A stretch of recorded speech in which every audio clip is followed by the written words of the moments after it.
Hello les leaders, bienvenue dans votre camp d'entraînement business. Je suis Farida Kadiri, entrepreneur, business coach et donc tous les lundis, enfin du lundi au vendredi 13h30 et 20h30, vous avez l'opportunité vraiment de développer vos compétences business pour faire de vous une meilleure femme d'affaires, une meilleure businesswoman et vraiment prendre conscience de qu'est-ce qu'il faut pour réussir. Et je veux vraiment revenir dessus parce que tout à l'heure, j'ai eu un coaching avec une cliente et, euh,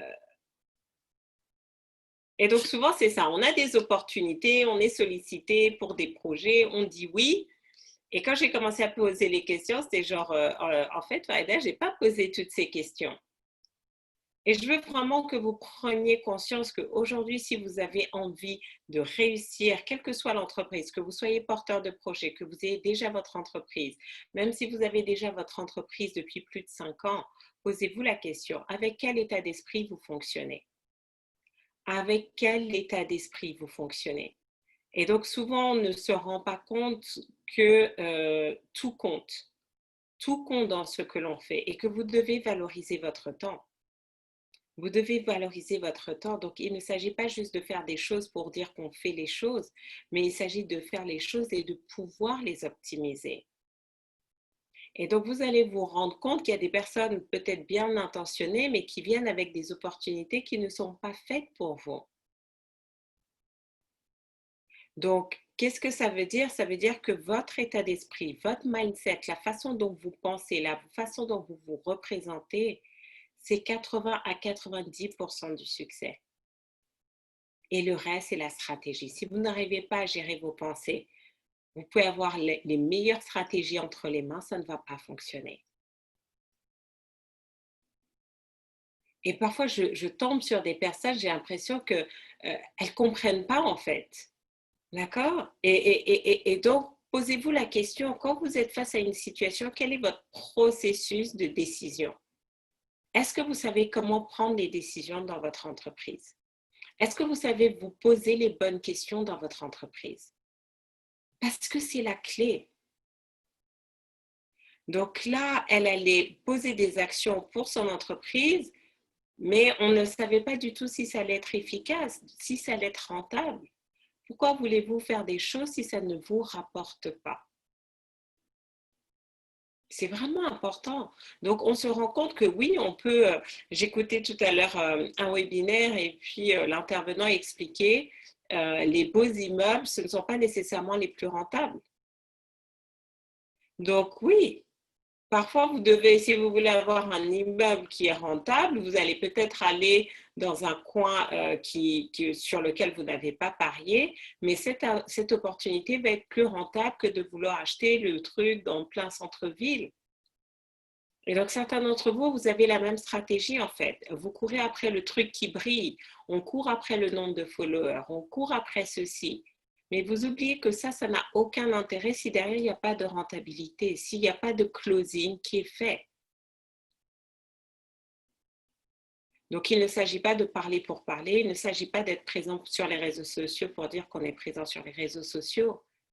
Est-ce que vous arrivez à montrer à vos prospects les bénéfices et la nécessité pour eux de travailler avec vous? Donc ensuite, elle me prépare son pitch et tout, et je lui dis, mais attends, non, ton pitch, ça ne va pas. Tu t'es encore focalisé sur les caractéristiques. Donc, qu'est-ce que ça veut dire? C'est que naturellement, on s'est tellement programmé à faire les choses d'une certaine manière que même si intellectuellement, on sait que c'est différent, on n'a pas encore développé ce réflexe. Et c'est pour ça que vous devez continuer de vous entraîner encore et encore et encore et tous les jours, encore et encore. Parce que vous savez, chaque fois que vous pensez progresser, que vous arrêtez, vous perdez. Il faut remonter et c'est difficile de remonter. Donc, je veux vraiment insister dessus parce que c'est la clé.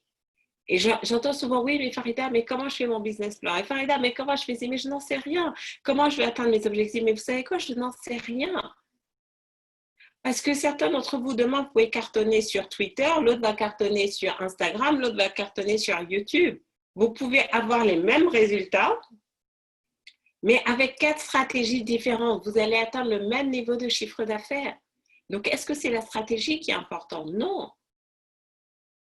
Par contre, si vous avez atteint votre objectif, c'est que vous aviez un certain état d'esprit. Et le plus important, c'est ça, c'est de comprendre c'est quoi l'état d'esprit de la réussite. C'est quoi l'état d'esprit des personnes qui gagnent. C'est ça qui va faire la différence. C'est quoi cet état d'esprit?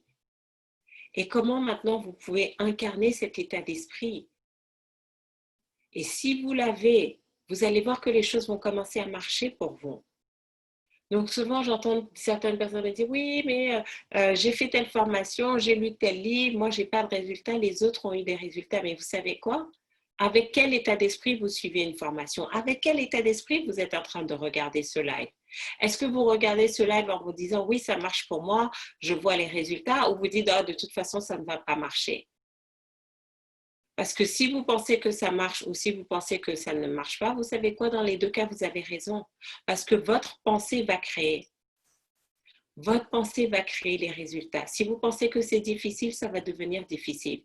Si vous pensez que vous ne pouvez pas y arriver, vous savez quoi, vous n'allez pas y arriver. Si vous pensez qu'on va vous juger, vous savez quoi, on va vous juger. Mais si vous commencez à penser que c'est facile, ça va devenir facile. Si vous pensez que c'est fun, ça va devenir fun. Si vous pensez que vous êtes une excellente closeuse, vous allez devenir une excellente closeuse. Donc, vous vous rendez compte que le plus important, ce n'est pas tellement quelles sont les actions que vous posez, mais dans quel état d'esprit vous posez ces actions. Avec quel mindset vous posez ces actions. Et donc, vous pouvez être deux personnes en train de suivre exactement la même formation, suivre les mêmes enseignements, lire les mêmes livres, écouter les mêmes audios, et une, elle croît de manière exponentielle et l'autre, rien ne se passe. Parce que vous l'avez fait avec le mauvais état d'esprit. Donc, posez-vous la question et j'aimerais que vous marquiez dans le chat, j'aimerais que vous marquiez là sur Instagram. Quel état d'esprit vous devez avoir à partir d'aujourd'hui pour commencer à créer les résultats que vous voulez dans votre entreprise? Quel est l'état d'esprit dont vous avez besoin d'avoir aujourd'hui pour commencer à avoir plus de clients, pour avoir plus de prospects qui vous appellent, pour avoir plus de clients qui disent oui à vos offres? C'est quoi cet état d'esprit? Vous devez en prendre conscience. Et souvent, quand vous n'arrivez pas à savoir quel est l'état d'esprit, faites l'exercice inverse. Posez-vous la question, qu'est-ce que vous vous dites généralement? Oui, Farida, je peux réussir, mais... Si je vous dis ça, si vous imaginez, hein, vous êtes on est en coaching, et puis vous avez plein d'objections et donc vous me dites, oui, non, mais Farida, je peux réussir, mais... Remplissez le mais, ça serait quoi? Mais qu'est-ce qu'il y a? Mais c'est difficile, mais je n'ai pas d'argent, mais je ne sais pas par où commencer. C'est quoi? Et donc comme ça va nous permettre d'identifier ces croyances limitantes que vous avez. Et quand on a identifié ces croyances limitantes, tout ce qu'on a à faire, c'est les transformer en nouvelles croyances, en croyances aidantes qui vont vous permettre d'avancer. C'est vraiment important parce que si on ne met pas ça au clair, ben vous savez qu'est-ce qui va se passer? On va continuer à faire les lives, mais votre business ne va pas décoller. Et j'ai envie de voir tout le monde avancer. J'ai envie de voir tout le monde prospérer. Donc, vous devez faire ces exercices en temps et en heure. Ne dites pas, on va le faire plus tard, c'est faux. Quand on va se déconnecter, vous allez retrouver monsieur, vous allez retrouver les enfants, vous allez retrouver peut-être Netflix et vous allez oublier tout ça, vous allez oublier votre entreprise. Donc, marquez. Quelles sont les croyances limitantes qui vous empêchent d'avoir cet état d'esprit de gagnante, cet état d'esprit de winner, cet état d'esprit de femme d'affaires? On est tous passés par là. Je n'avais pas cet état d'esprit avant. J'ai appris à le construire. Et c'est pour ça que je peux vous guider sur le chemin. Vous savez quoi? Il y a plusieurs coachs. Et il y a plusieurs coachs qui ont très bien réussi. Et vous pouvez suivre plusieurs coachs. La question, c'est qu'il y a des coachs qui ne vont pas vous faire progresser comme vous voulez parce qu'ils n'ont pas eu certaines difficultés. Et donc, tant mieux, c'est tout à leur honneur. Mais comme il y a des chemins par lesquels ils ne sont pas passés, il y a des choses qu'ils ne peuvent pas comprendre. Et je me rappellerai toujours, j'avais un de mes anciens collègues qui me disait, mais genre, Farida, mais pourquoi tu fais tout ce coaching? Il n'arrivait pas à comprendre pourquoi je faisais du coaching, pourquoi j'étais dans le développement personnel. Et moi, je ne comprenais pas, mais pourquoi il m'empêchait de faire ça? Jusqu'au jour, j'ai réalisé, en fait, Lui et moi, on n'a pas du tout eu le même parcours. Lui n'a pas eu un parcours où on l'a cassé, où on l'a brimé, où il s'est senti dévalorisé, il ne s'est pas senti à la hauteur. Donc, il n'a jamais eu ce problème d'estime de lui-même, il n'a jamais eu ce problème de confiance en lui, ou en tout cas pas au niveau où moi j'étais. Donc, pour lui, il y a des choses, pour lui, c'était naturel, c'était tellement naturel qu'il était inconscient compétent. Alors que pour moi, ce n'était pas naturel, je ne savais pas, j'ai dû apprendre, j'ai dû m'investir.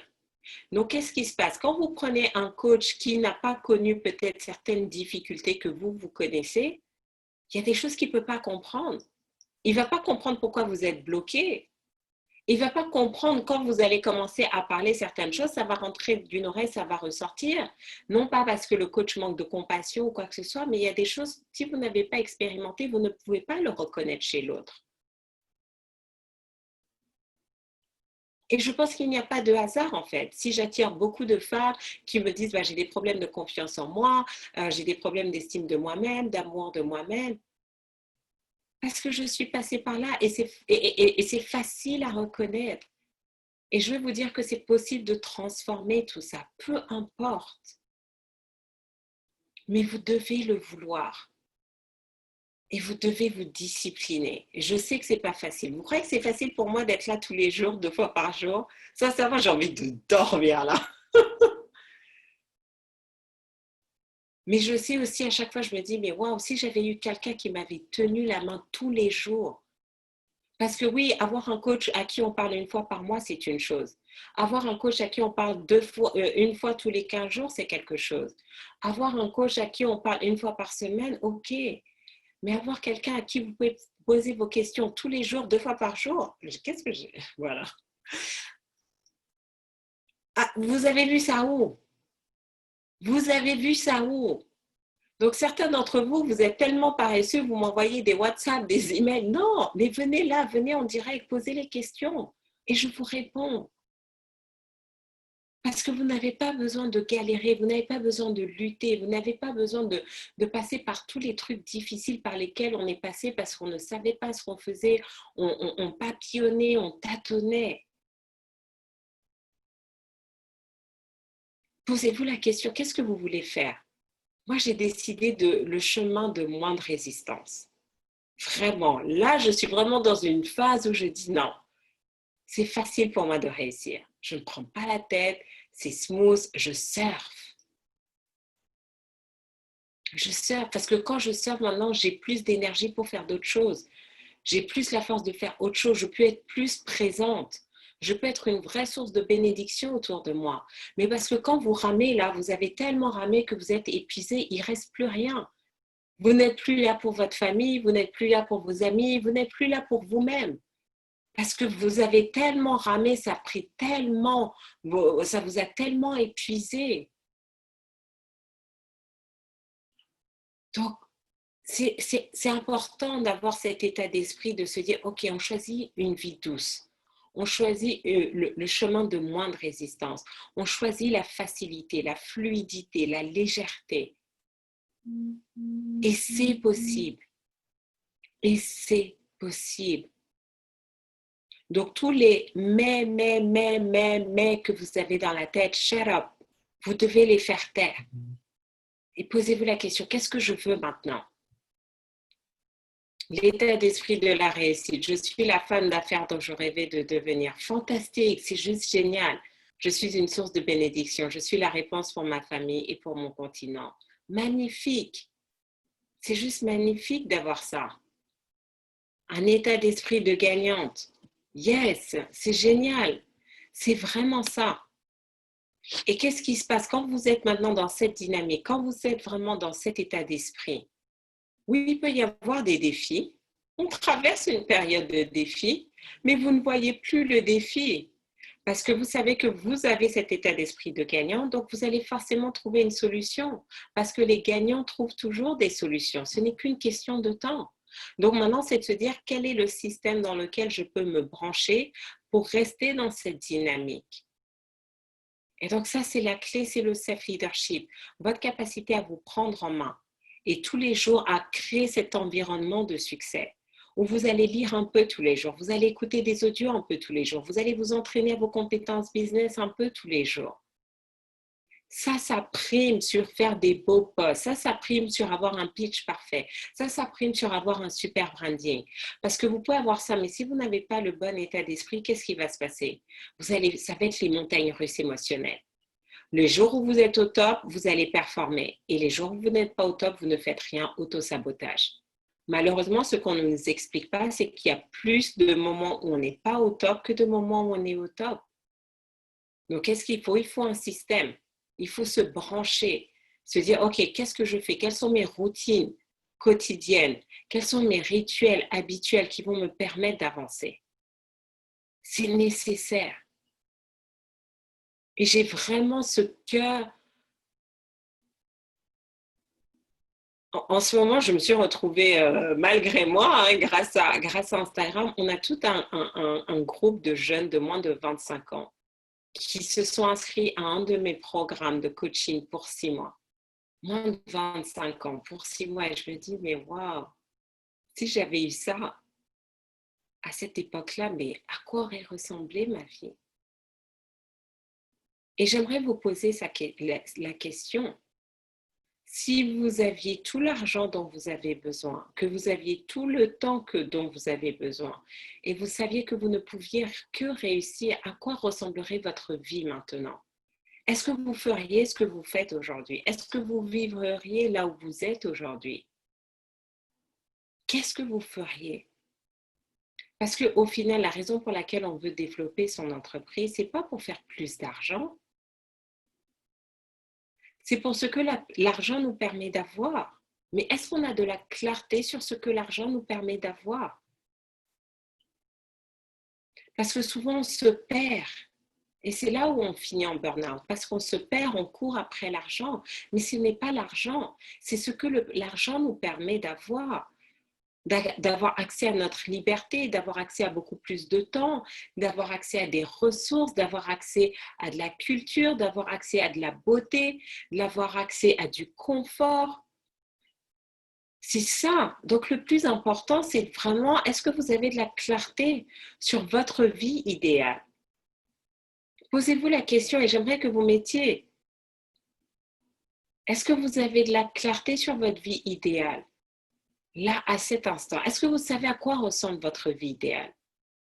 Parce que c'est pour cet idéal que vous êtes en train de faire ça. Est-ce que c'est un idéal pour votre famille, pour vos enfants, pour votre continent, comme Déborah nous disait tout à l'heure? Parce que vous avez envie de préserver la nature, préserver les animaux. Quelles sont les causes qui vous tiennent à cœur? L'éducation, la santé pour tous, la nourriture pour tous, la paix pour tous. Quelles sont les causes qui vous tiennent à cœur? On a une participante là. Il y a quelques semaines, on faisait son coaching et tout, et donc elle était un peu frustrée parce qu'elle n'avait pas le nombre de vues qu'elle voulait pour ses webinaires et tout. Et donc, j'ai dit, mais pourquoi? Elle dit, ah, mais voilà, j'ai tel objectif, j'ai envie de contribuer, donner des repas en fait, parce que ça lui tient à cœur de pouvoir se sentir utile dans la société. Mais elle était focalisée sur ces nombres de connexions, de vues, etc. Et elle a perdu de vue ce qu'elle voulait. Et donc, quand on a commencé à faire les calculs, tout d'un coup, elle a commencé à se sentir bien. Waouh, j'ai déjà pu contribuer à hauteur de 520 repas. Elle n'avait même pas réalisé qu'elle était déjà dans le processus parce qu'elle se focalisait sur le véhicule et non pas sur le résultat final. Se focaliser sur le véhicule, c'est se focaliser sur l'argent au lieu de se focaliser sur ce que l'argent va vous permettre d'accomplir et de réaliser. Donc, quand vous êtes dans cette dynamique de penser justement à ce que l'argent va vous permettre de réaliser, comment vous allez pouvoir contribuer, vous allez voir que vous allez amener une autre énergie dans votre copywriting, dans comment vous allez écrire, poster, faire vos pages de capture, faire vos pages de vente. Et vous savez quoi, juste en faisant ce chiffre, juste en la recadrant sur ce qui était réellement important pour elle, ce n'était pas nécessairement le nombre de connexions et l'argent, c'était de sentir qu'elle pouvait contribuer. Et on a créé un objectif. J'ai dit, bah, tu sais quoi? Parce que notre cerveau a besoin de fonctionner en objectif. Donc, au lieu juste de dire, tu veux envoyer tu veux offrir des repas, on fixe l'objectif, 1000 repas. Et juste le fait de se focaliser, au lieu de juste de dire je veux offrir des repas, je vais offrir 1000 repas, ben, qu'est-ce qui se passe? En une semaine, elle est passée de 520 à plus de 800 repas. Il ne reste que quelques repas maintenant. Elle va atteindre son objectif. Donc, combien d'entre vous aujourd'hui, vous êtes en panne dans votre business? Vous n'arrivez pas à avancer. Non pas parce que vous n'avez pas les bons outils, c'est juste que votre regard n'est pas focalisé sur les bonnes choses.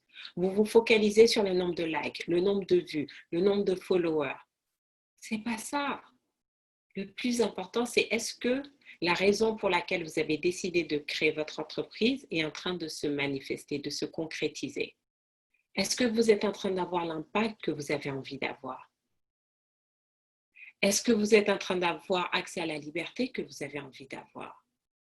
Quand on a eu tout ce groupe d'étudiants, je ne m'y attendais pas du tout, mais je me dis, waouh, c'est que ça devait se passer comme ça et que c'était le bon moment et que ça contribue à ma vision. Parce que j'ai cette vision d'avoir la maison des ados et vraiment leur permettre vraiment d'avoir accès au développement personnel le plus tôt possible et qu'ils aient un espace où ils vont apprendre justement à manifester leurs rêves.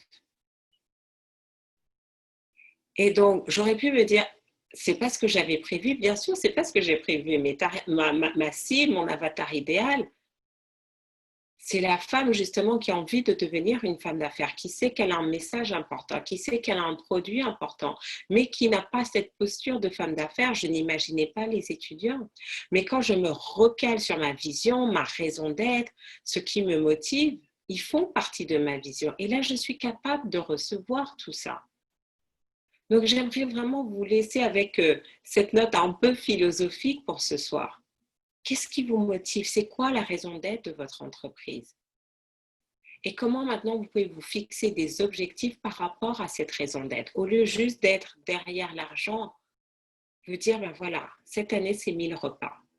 Cette année, c'est 1000 enfants qui vont recevoir une éducation. Cette année, voilà, cette année, c'est l'année des 1000. Et si on se fixait chacune un challenge, c'est quoi vos 1000? C'est quoi vos 1000? Et si vous avez déjà atteint vos 1000, c'est quoi vos 10 000? Et si vous avez déjà atteint vos 10 000, c'est quoi vos 100 000? Et maintenant, on se dit ça. Ces 1000 jeunes qui doivent être transformés, ces 1000 repas qui doivent être offerts, ces 1000 enfants qui vont accéder à la santé, c'est quoi vos 1000? Et vous allez voir comment la vie va vous bénir, vous allez voir comment vous allez attirer plein de choses. Parce que maintenant, votre entreprise, il ne s'agit plus juste de vous et de vous mettre plein d'argent dans les poches. C'est vos 1000, c'est vos 10 000, c'est vos 100 000. Vous êtes dans le domaine de la beauté et si vous dites, voilà, quelles sont les 1000 personnes qui ne pourront pas s'offrir vos services, mais vous allez créer un système justement qui va permettre de subventionner ces 1000 personnes à qui vous allez mettre un sourire sur le visage, à qui vous allez apporter de la dignité parce que vous êtes allé au-delà. Qui sont vos 1000? Je vous laisse méditer dessus et revenez demain pour me partager qui sont vos 1000. Et maintenant, on va avoir une motivation supplémentaire de muscler vos compétences business pour que vous atteigniez cet objectif. C'est parti pour un multiple de 1000, 1000, 10 000 ou 100 000. À vous de jouer. Ciao, ciao.